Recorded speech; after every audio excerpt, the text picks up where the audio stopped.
उद्धव ठाकरे यांचे सरकार पाडून असंविधानिक सरकार भाजपच्या माध्यमातून महाराष्ट्रात आणले.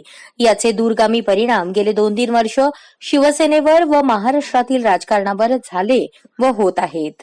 आता 2024ला विधानसभा निवडणुकीचे निकाल देखील हाती आले आहेत. त्यामध्ये बरीच उलथापालथ दिसून आली. विशेष म्हणजे काय झाडी काय डोकू पाटील यांना सांगोल्यातील जनतेने पराभवाची धूळ चारली. हा पराभव त्यांच्या मस्तवाल वर्तनाचा आहे, आता हे स्पष्ट झाले आहे.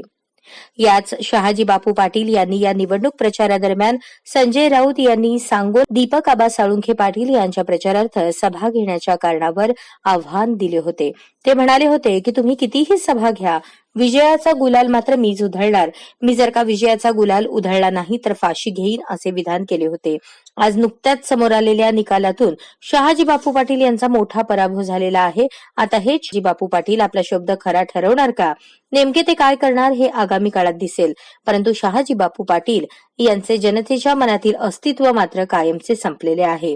त्यांनी बोलल्याप्रमाणे कृतीप्रमाणे जरी काही केले नाही तरी देखील शहाजी बापू पाटील मात्र जिवंतपणे जनमताच्या फैसल्यातून कायमचे संपले आहेत, हे मात्र दिसून आले आहे.